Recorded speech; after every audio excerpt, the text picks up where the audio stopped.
Saludos amigos.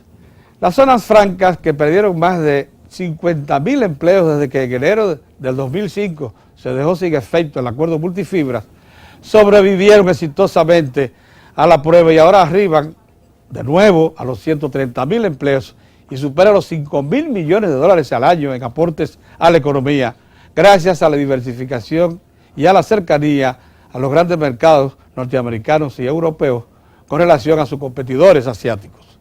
El objetivo es aproximarse a los 200.000 empleos que llegó a tener su mayor esplendor.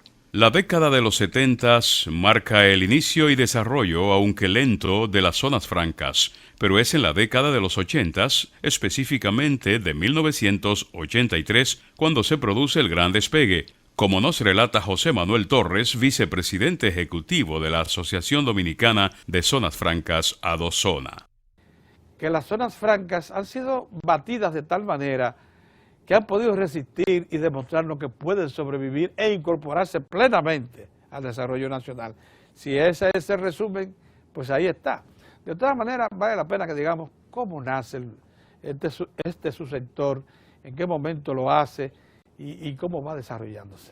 Sí, la verdad que es una historia muy interesante, con características propias en función del tiempo y de las coyunturas, tanto locales como internacionales, que una de las características interesantes de Zona Franca, como un sector destinado hacia los mercados internacionales, pues a diferencia quizás de otros sectores, son los que directamente y de manera inmediata recibe cualquier incentivo, sea negativo o positivo de lo que esté pasando a nivel internacional.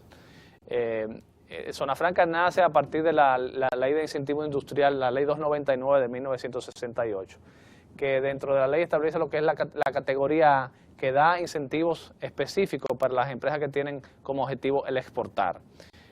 Ahí mismo es que ya una inversión internacional, en ese momento la Gulf and Western, en Romana, abre en el 69 el primer parque industrial en la Romana, parque que todavía forma parte es uno de los 53 parques, con la primera empresa, que es una empresa de pinceles, que existe todavía. Es una de las principales muestras que la Zona Franca, porque a veces se usan temas un poco peyorativos para calificar quizás la estadía de las empresas aquí. La Zona Franca, hay empresas que tienen 20, 30 y 40 años todavía operando en República Dominicana.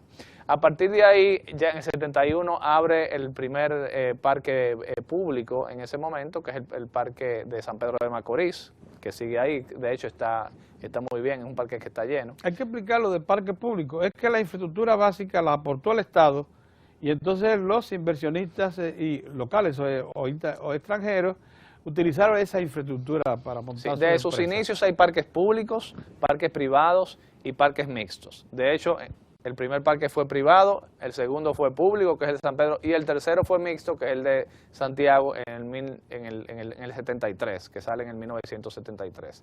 Y más o menos la mitad de los parques son públicos, que fueron construidos en su momento por la Corporación de Fomento Industrial, hoy es Proindustria.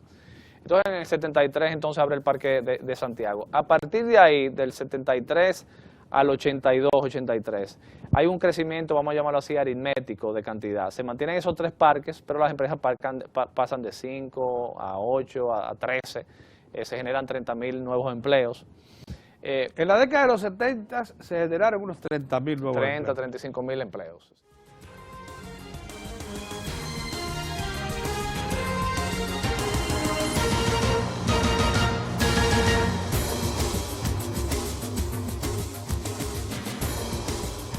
En el 83 pasa algo interesante, se conjugan asuntos localmente e internacionalmente que conforman un escenario ideal para un crecimiento sostenido impresionante que ocasionó en Zona Franca en los 80. Localmente se sinceriza la tasa de cambio, anteriormente había muchos controles de cambio y en el 83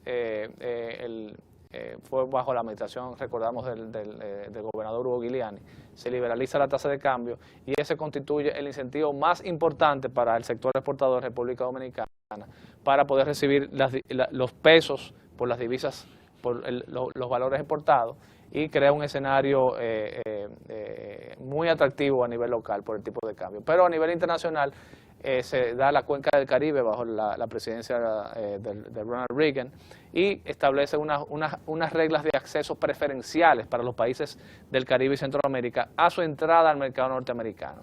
Y eso ocasiona un escenario ideal para lo que fue un crecimiento geométrico del sector. Ahí vemos a nivel de parques y de empleos, fíjense ahí, se ve claramente cómo hay un crecimiento grandísimo de parques. La de empleos es muy similar. Está abajo. La de abajo, la de empleos. Esa.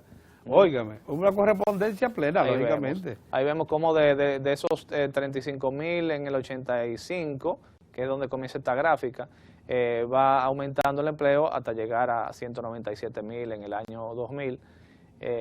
Luego vemos ahí cómo baja a mediados de los 90, que fue producto de la culminación del sistema de cuotas textiles, y vemos en los últimos 3 años, ahí falta el 2012, pero en el 2012 también hubo una recuperación y vemos cómo ya se está enfilando positivamente zona franca a nivel de empleo. En exportaciones también tenemos una cifra similar, pero todavía más fuerte. En exportaciones el año pasado casi llegamos a los 5.000 millones de dólares, siendo un récord a nivel histórico. Tal como dice José Manuel Torres, las zonas francas cerraron el 2012 con récord en el valor de exportaciones, aunque con menor volumen exportado y con aproximadamente 60.000 empleos menos. 5.000 millones de dólares en estos tiempos significa mucho, porque la economía dominicana se está haciendo cada vez más dependiente de materias primas importadas y por tanto la cuenta corriente, la balanza comercial siempre ha sido deficitaria y es incluso coincidente con años de crecimiento. Cuando se examina el comportamiento de la economía nos damos cuenta que a cada año de crecimiento corresponde un déficit mayor de cuenta corriente en la balanza comercial. Es una característica muy propia de la economía dominicana. Una economía muy abierta, muy dependiente de lo que está pasando. Porque es muy abierta y muy dependiente. Pero una de las cosas que a nosotros, como reporteros ya de varias décadas relacionados con la economía, nos estimuló mucho con la presencia de las zonas francas, es que nosotros sabíamos, por puro conocimiento libresco, que toda economía para salir del atraso necesitaba desarrollar una industria textil. ¿Qué pasó? Bueno, que en las zonas francas insistieron, prácticamente en eso se basaron, en la confección textil. Y cuando se dan el salto aquel violento, que usted menciona muy bien, coincidente con la iniciativa para la Cuenca del Caribe de tiempo de Reagan y la liberación de la tasa de cambio, me acuerdo que fue también el estallido de las instalaciones de zonas francas textiles. Lo que pasa que uno esperaba que conjuntamente con las empresas confeccionistas vinieran las empresas que produjeran tejidos a partir de la hilaza y de los hilos, lógicamente, pero fue muy poco lo que en ese plano pudo obtenerse. ¿A qué usted cree que se debió esa falla del sistema, de las expectativas? Sí, realmente, de nuevo, nosotros reaccionamos mucho a las condiciones internacionales. Tanto la iniciativa de Cuenca del Caribe como los otros tratados, las otras disposiciones que se establecieron en Estados Unidos, requerían que la ropa, para calificar al tratamiento de cero arancel, tenía que utilizarse insumos norteamericanos, pero también que fuese cortado en Estados Unidos. Así es. Sí. Entonces, eso no amarraba mucho, lógicamente, a esa dependencia. Luego, cuando vino la ley de paridad, se permitió entonces hacer el corte en República Dominicana y utilizar entonces insumos locales producidos aquí. Pero no, esa industria, es decir, no había sido desarrollada. Y eso es una diferencia que tenemos, por ejemplo, con Centroamérica. ¿La paridad llega en qué año, más o menos? En el 2000 llega la paridad. Sí, un poco tardío. Lo que pasa es que en Centroamérica, mucho antes de iniciarse las zonas francas, ya existía un esfuerzo de desarrollo textil propio a partir de algodón. Es correcto. Local. No solamente tejido de punto, sino también tejido plano. Y tejido plano. Porque ya nosotros tenemos una gran disponibilidad de tejido de punto, con instalaciones Pero importantes. no hemos dado el paso al tejido plano todavía. Pero el tejido de plano, que es un animal totalmente diferente, son inversiones que cuatruplican quizás el tejido de punto. No se hizo quizás en el pasado, va a ser ya difícil que se haga ahora.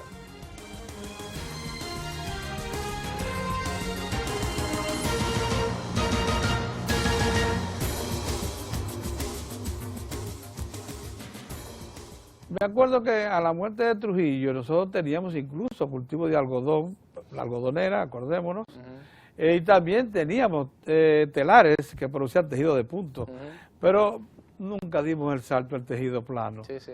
Que era... Aquí hay una industria textil también fuera de zona franca, pero depende mucho del mercado local, entonces, lógicamente, ya la capacidad instalada, los niveles de producción, quizás no le permitan ya competir a nivel internacional.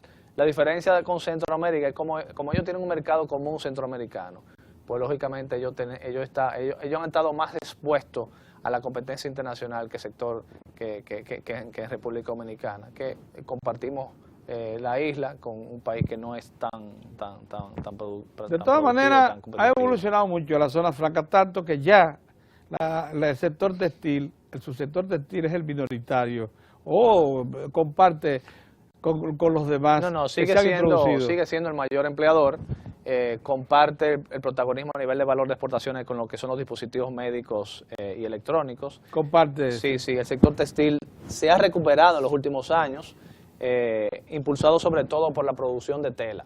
Cuando vemos las cifras de exportaciones que tocaron un fondo, bueno, las cifras de exportaciones de ropa llegaron a 2.5 billones de dólares en el año 99-2000.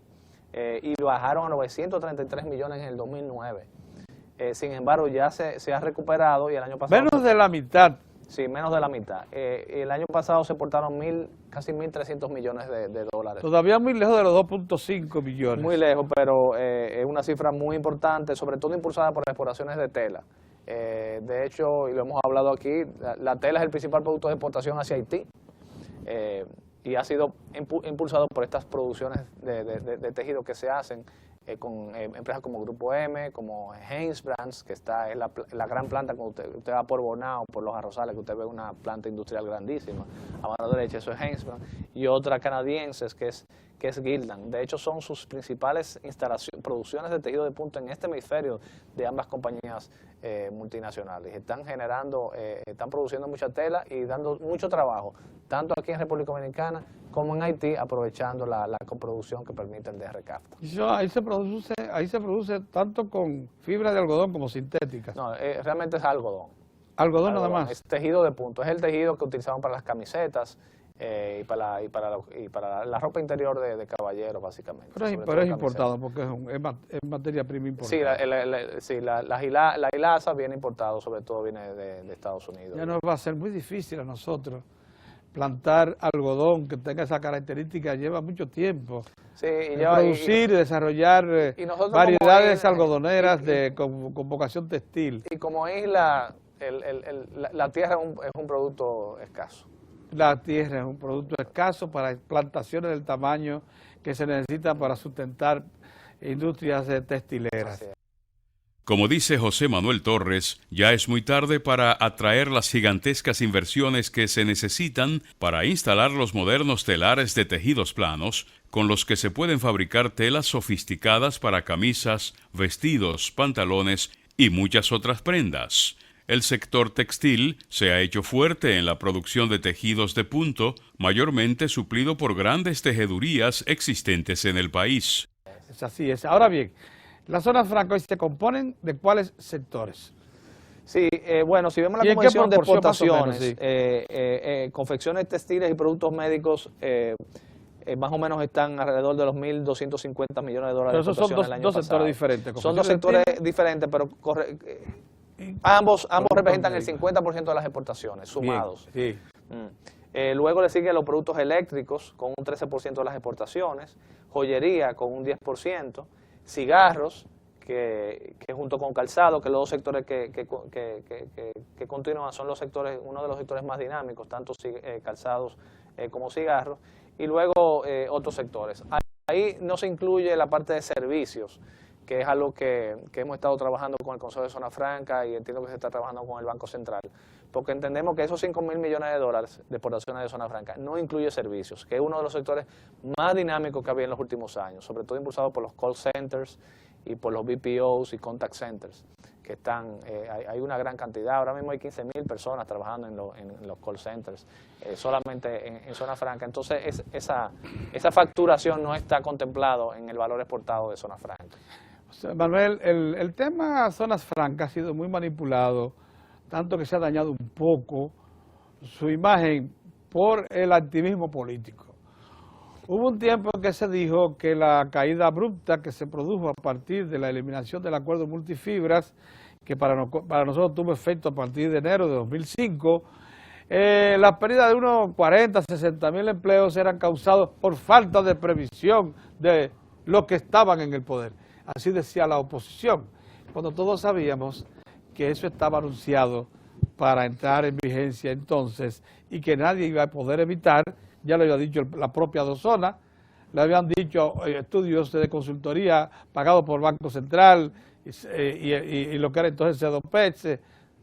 Todo el mundo sabía, tan pronto se elimina el acuerdo de multifibras, como dependemos tanto de confecciones textiles, nosotros vamos a sufrir mucho, vamos a perder entre 40 y 60 mil empleos. En efecto, eso aconteció.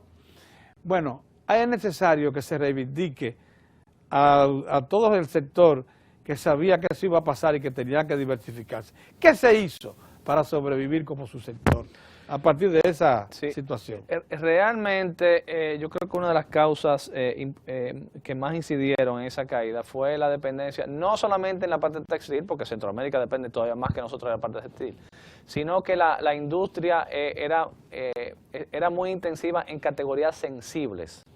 ¿Qué son las categorías sensibles? Sobre todo la parte de los pantalones de tejido plano. Esas son las categorías que tenían un mayor arancel. China tenía un mayor arancel en esos productos para su entrada al mercado norteamericano.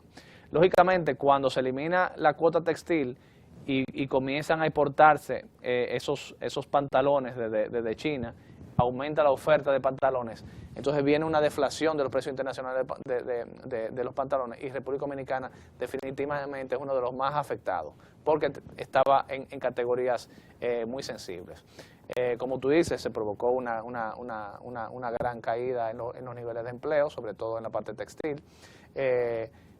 Hay que reconocer que el gobierno fue sumamente receptivo de nuestras preocupaciones, e inclusive se establecieron políticas que permitieron sustentar a las empresas durante un periodo de tiempo, que posibilitó que muchas lograron cruzar el río. O sea, gracias a esas políticas, hoy podemos hablar de una recuperación. ¿Por qué? Porque empresas pudieron mantenerse abiertas, y cuando más o menos se nivelaron sus niveles de producción y pudieron entonces nivelarse con las demandas internacionales de precios y tipos de productos, pues entonces pudieron entonces ya ahora embarcarse ya en una recuperación, y son empresas que subsistieron en esos periodos difíciles y ahora mismo se está recuperando. Entonces se mantuvo una plataforma textil que ahora mismo ya está posibilitando la recuperación y de nuevo embarcarnos en un periodo de crecimiento. Pero no hemos vuelto a lo que usted llama productos sensibles, porque la verdad es que los pantalones ya no son... Sí, no, ya se hacen pocos pantalones, A nivel de tejido plano se están haciendo trajes, abrigos de lana, que son nichos que sí nos posibilitan ser competitivos. Pero estamos más ahora mismo trabajando en la parte de tejido de punto, en fabricación de productos de tejido de punto. Digamos y algo de tejido plano. que todavía el sector textil conserva entre un 30 o 35% de todo lo que es el aporte de mano de obra y de recursos externos del sector. Sobre todo mano de obra, y en exportaciones alrededor del 25%. Alrededor del 25%. En exportaciones, y en mano de obra un 35% más o menos. Sí. Es importante el textil, porque es tan intensivo en mano de obra. Llegó a ser 70, 75%. Sí, es correcto, pero es importante el textil porque es tan intensivo en mano de obra que te puede resolver el problema de empleo en comunidades. Te crea muchísimo. Sí, una empresa de servicio te puede generar 15 empleos, 20 empleos, pero una empresa textil te puede crear. Por eso fue que cuando comenzaron a cerrar masivamente líneas de producción textil, tanto en Santiago como en San Pedro de Macorís, el golpe fue sensible al empleo.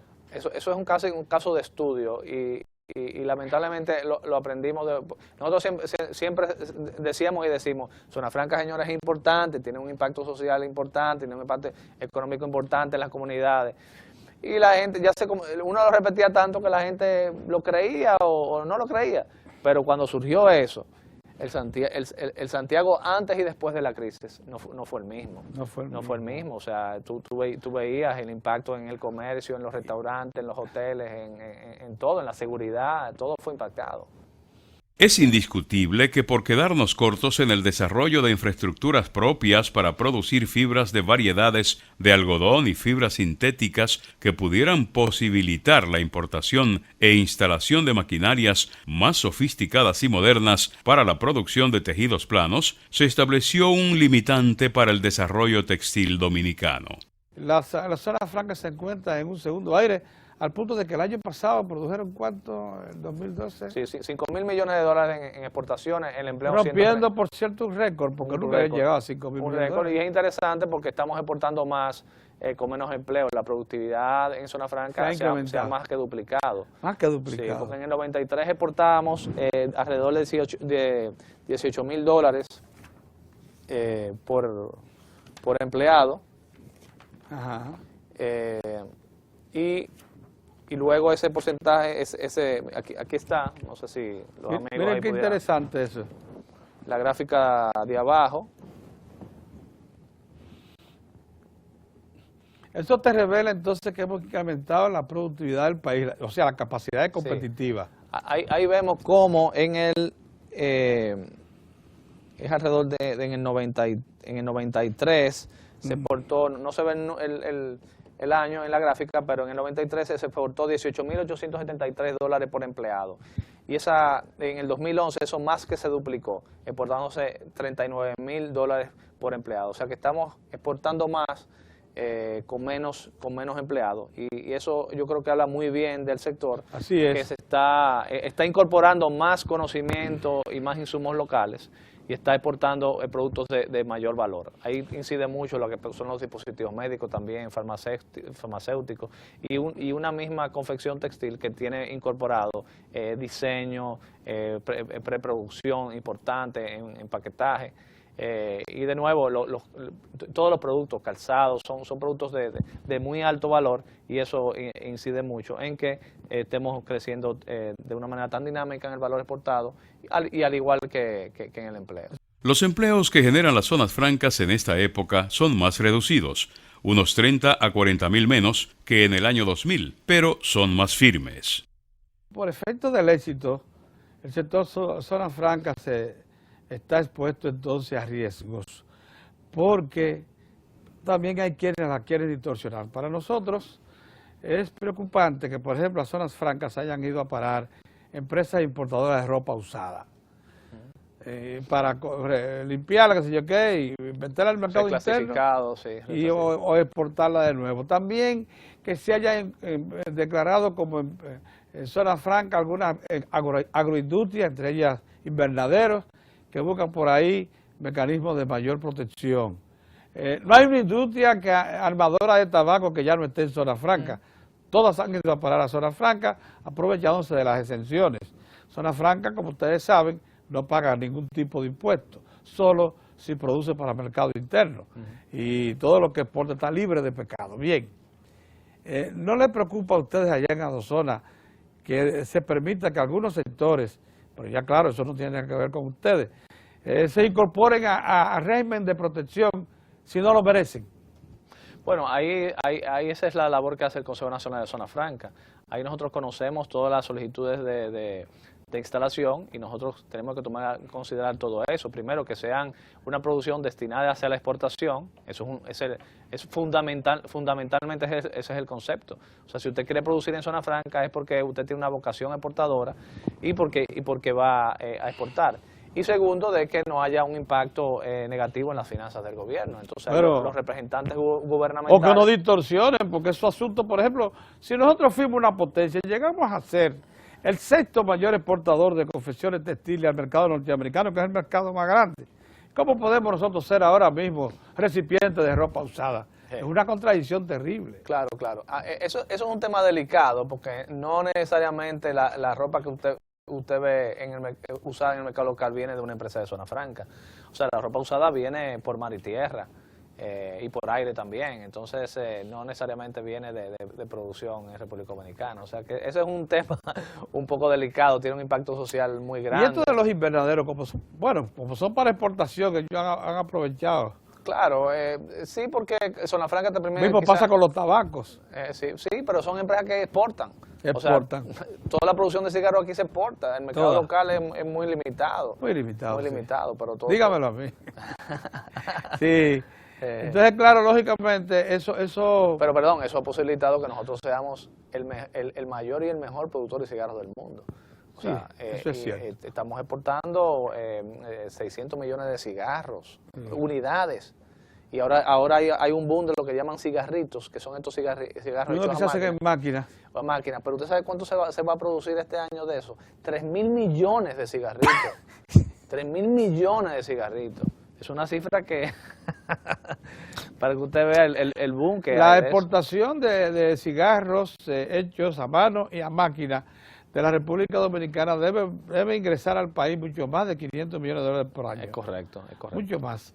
Y somos desde hace más de 15 años principales productores y exportadores mundiales de cigarros. No solamente en cantidad, sino también en calidad. Yo creo que seguimos siendo no hay el mejor duda. cigarro. Eso es trascendente. Bueno, protegerse con el régimen de zonas francas, creo que ha sido también una forma de previsión. Sí, y porque de consolidación. Exportar fuera de zona franca es difícil. El desarrollo de las zonas francas ha puesto a este sector frente a grandes retos. Uno de esos retos es el de tener que concebir en su seno a empresas que se especializan en importar ropa ya usada, una verdadera contradicción con la condición de país confeccionista y exportador de ropas. El otro reto, también grave, es tener que disponer de energía propia o emergente que encarece en forma notable sus costos. ¿Qué cosa posibilitó que la industria de calzados, que en algún momento pareció perder toda oportunidad, se haya reavivado y sea también otro de los sectores de zona franca que hay? Sí, lo que está pasando en calzado es prácticamente una revolución. Una revolución. Sí. Ha ayudado mucho que nosotros tenemos una industria de peletería en zona franca muy importante. Dominicana. Dominicana, sí. Hay 2 o 3 productores de... O sea que incorporamos valor nativo claro, al zapato. Claro. El al cuero calzado, se importa. Y también a las carteras. Claro que sí, claro. El cuero sí se importa, pero aquí todo el proceso de preparación del cuero, de curarlo, curtido, sí. que es un proceso altamente industrial. Sí, altamente. De hecho, el negocio del presidente de Adozona es ese, la peletería. Y también usted tiene a un Luis José Bonilla, y las instalaciones son increíbles. Ya no vierten al río. Son modernísimas. No, claro. No, es que ya la zona franca tiene que cumplir tanto con la legislación local como las exigencias de sus clientes. Y generalmente las exigencias de sus clientes trascienden los estándares locales. Sí. Tanto a nivel de medio ambiente como de higiene y calidad, higiene y seguridad industrial. Sí. O sea, usted tiene es muy exigente. El encarecimiento de China ha influido mucho en que se esté produciendo mucho calzado. Así es. El hecho de nosotros haberle pasado a Brasil como principal suplidor al mercado americano, eso es algo es trascendente, porque ellos mantuvieron ese liderazgo más de 20 años. Sí. Y las expectativas de crecimiento son muy grandes. Hay empresas que estamos empleando ¿cuántos trabajadores en zonas francas? 135.000 empleados. Pero son muy sólidos, parece, por lo que usted me relata. Por la alta capacidad productiva que tienen. Son muy sólidos esos empleos, lo que quiere decir que si seguimos por esta ruta pudiéramos recuperar los 200.000 que teníamos antes. Mire, si en este país se dan las condiciones, nosotros pudiéramos duplicar la cantidad de empleo. Nosotros pudiéramos duplicar, porque sí, lo pudiéramos duplicar. ¿Cuáles condiciones, como por ejemplo? Lamentablemente el número 1 es la energía. Porque ¿qué pasa? La sofisticación de la producción en zona franca cada vez va a depender más de la energía, porque son inversiones cada vez más capital intensivo. Entonces el precio de la energía en República Dominicana es muy elevado. estamos muy esperanzados con las nuevas inversiones y los nuevos proyectos que está ya implementando este gobierno. Eso nos va a dar fruto el año que viene, porque las instalaciones de esas plantas toman 2 o 3 años. Pero yo creo que si nosotros resolvemos el problema de la energía y se actualiza la legislación de zona franca, que está en un proceso ya de adecuación, estamos próximos a concluir una propuesta de anteproyecto de ley que vamos a someter a las autoridades para su revisión. Si logramos esas dos cosas, un precio de energía más competitivo y un marco legal que le dé más certidumbre jurídica a las inversiones, las condiciones van a ser muy positivas. Usted va a ver una lluvia de nuevas inversiones aquí en República Dominicana. Le preguntamos a José Manuel Torres acerca de las expectativas de traer inversiones en zonas francas de tecnologías modernas, tales como las de informática, en las que Costa Rica nos lleva considerable iniciativa. Una tendencia que yo creo que aquí lo veremos en los próximos años. Yo creo que todo lo que es tecnología de información comienza con un simple call center. Sí. Y ya nosotros tenemos 10 años siendo exitosos en eso. Pasa lo que son los back offices, que son las oficinas que dan sustento a las operaciones de contabilidad de empresas multinacionales. Estamos también siendo muy efectivos en eso. Creo que la labor que está haciendo el ITLA en Boca Chica está generando una masa de jóvenes con unas capacidades básicas en todo lo que tiene que ver con informática, manejo de software y de hardware, que también yo creo que están creando las condiciones para que esas empresas vienen. Ahí el capital humano es fundamental, Ese es el otro gran reto, el capital humano, la creación de ingenieros. Aquí no hay carrera de ingeniería química, por ejemplo. Entonces vemos cómo estamos siendo muy exitosos en lo que es dispositivos médicos y farmacéuticos, pero no tenemos ingenieros químicos en República Dominicana. No se preocupe que la minería está en el momento culminante, prevista incorporar un 4% del Producto Interno Bruto, y están cerradas las facultades de ingeniería de minas, tanto en Ucamaima, que las tuvo originalmente, y la UAS nunca las ha abierto, la carrera referida a geología, ingeniería de minas, etcétera. Imagínense, pero sí, cosas, sí. Bueno, tendremos que reaccionar con velocidad. Sí.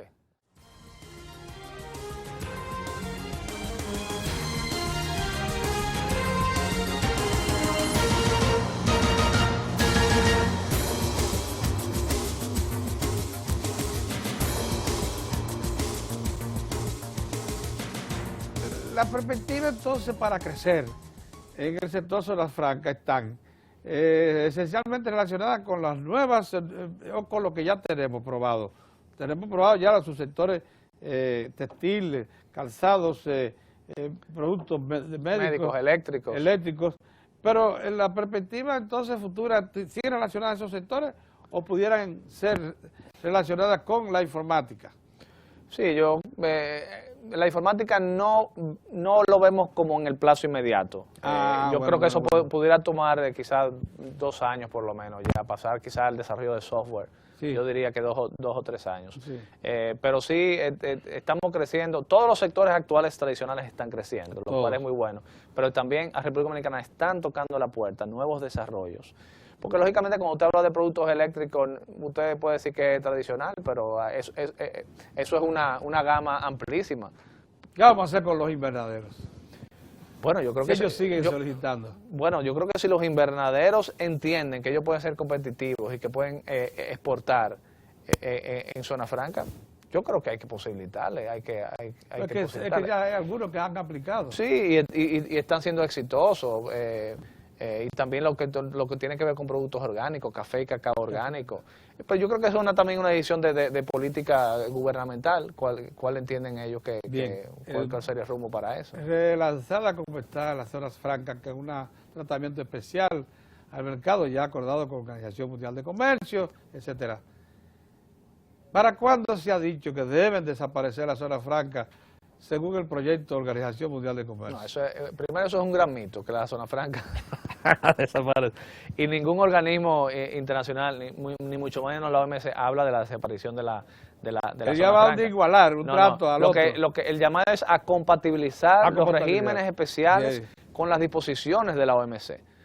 Y por eso que uno de los retos que yo le dije, aparte de energía, fue la parte del marco legal. Nosotros estamos combinados a adecuar nuestra legislación a los compromisos asumidos con la OMC. Y eso es algo que ya se está haciendo. Que no significa desaparecer. Imposible. Es que Zona Franca hay en 120 países del mundo. Zona Franca es responsable de la mitad del comercio mundial. Lo que pasa es que en algunos lugares, en China, que es el gran productor mundial, y el gran zona franquero mundial, lo que pasa es que ya no se llaman zonas francas, sino se llaman zonas económicas, económicas de desarrollo. Y en otros lugares se llaman zonas de procesamiento de exportaciones. Aquí se llama zona franca, quizás en la nueva ley le cambiemos el nombre para que la gente no elimine el estigma y le podamos llamar quizás zonas económicas de desarrollo. Por alguna causa aquí se interpretó mal la cosa y se decía que cuando se igualaran los regímenes locales e internacionales de zona franca a lo que es la regulación del comercio mundial, iban a desaparecer. No. Eso es totalmente erróneo y el llamado es a adecuarnos a las disposiciones contenidas en que no tengan ventaja con respecto a lo que son... Que no hay una diferencia entre vender al mercado local y exportar. ¿Ok? Esa es la parte. Por ejemplo, hay algo que hay que revisar en la legislación dominicana, es la parte del 3.5 que se estableció en la reforma fiscal. Ese 3.5 de venta al mercado local, por ejemplo, es algo que la OMC lo considera incompatible. ¿Por qué? Porque hay una discriminación de usted vender al mercado local versus usted exportar. Cuando usted exporta, usted no le cobra un 3.5. No hay discriminación que ustedes, sin pagar ningún tipo de impuesto, estén compitiendo con el que paga impuestos. No, usted tiene que pagar impuestos sobre el componente importado. Eso es lo que es compatible con la OMC. ¿Ok?